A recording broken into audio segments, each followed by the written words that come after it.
Well, as you can see, the rain is pretty much set in for the afternoon.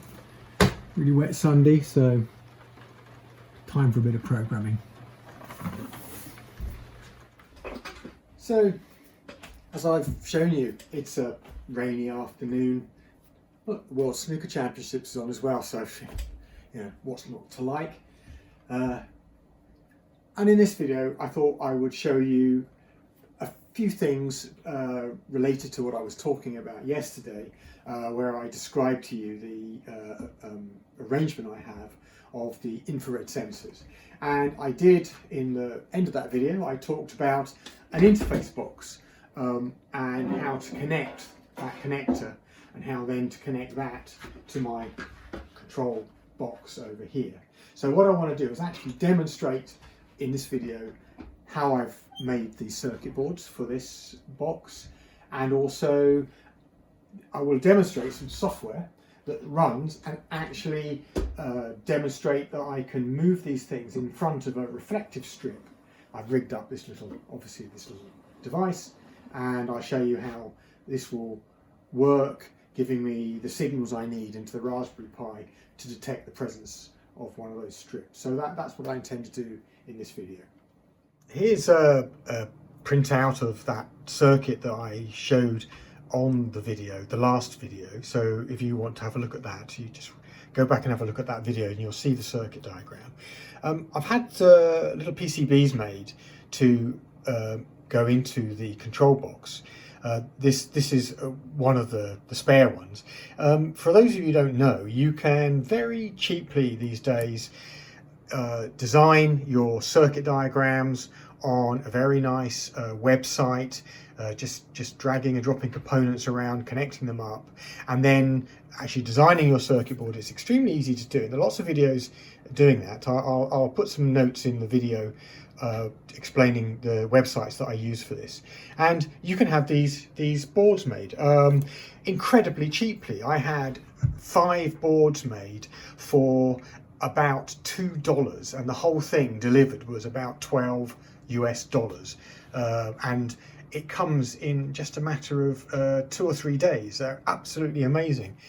And here is one of those PCBs populated with the resistors and the little regulator chips or devices, so to provide the 5 and the 3.3 volts. So this makes it an awful lot easier to connect the wire harness which I showed you in the dome yesterday through the 15-way connector, and then all of the connections of the voltages and the resistors in those circuits that I showed yesterday, and then out come the Raspberry Pi, or the Raspberry Pi inputs come in here with the 24 volts, and this goes off to the main control box, which I've also described in previous videos. This is the main control box, and I reckon that this makes it a lot more flexible, having a separate control box, this one, in terms of sighting it relative to positioning stuff in the dome,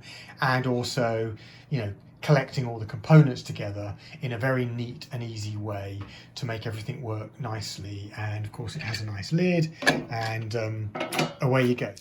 So we're now looking at the Raspberry Pi development screen, a little bit of Python. Now, I promise I will go through the code properly in future videos, or I'll document it on a web page or whatever it is, so that everyone can see how this works, and I'll try and describe the design. But this is not the final design, this is just my first attempts at demonstrating this.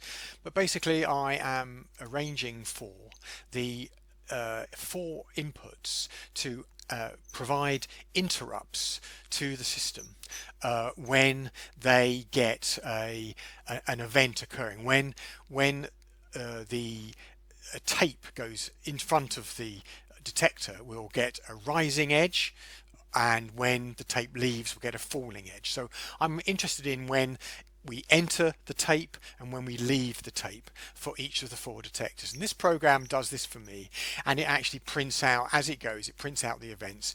Detector 1 event rising or and falling or whatever.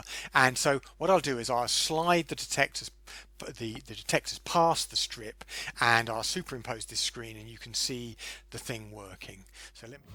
Okay, so this is the test setup, and I'm going now. I've got the screen that I just described running, recording the events as they are going to occur. Here are the 4 detectors. This is 4, 3, 2, 1, and I can slide this whole arrangement along using this metal strip as a guide. And here is my test strip. Notice I'm doing it in the daylight. It actually works even when there's ambient light, and of course in the dome it will be dark. I could put something over here to darken it down, but it works perfectly well. The infrared works fine in the ambient light. Here is a little bit of aluminium foil, a little baking foil that I'm using. I found that the white card is not as good as this. This is very reflective, and I've heard from a couple of people on my social media that they've done this sort of thing, and that 3M Scotchlite tape is the stuff to use. So I'm going to be buying that, and that's what I'll hopefully be using, and that'll be very easy to stick on the metal ring in the dome. So that's what I will use. This works very, very, very well. So let's just demonstrate this now. So as I slide this past, we should get events occurring on the screen, and I should be hopefully superimposing that onto this video. So here we go. I'm going to start sliding across number 4, 3, 2, and 1. Slowly past there, and a little bit faster on the way back. I guess this is the kind of speed that I would be doing it, or the motor would be driving the dome. And let's go back again, a little bit faster. And back one more time. 2, 3, 4. Okay, there we have it.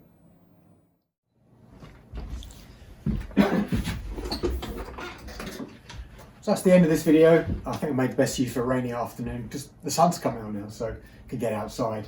So next time, perhaps I'll get the stuff rigged up in the dome and maybe the motor driving as well. So thanks for watching.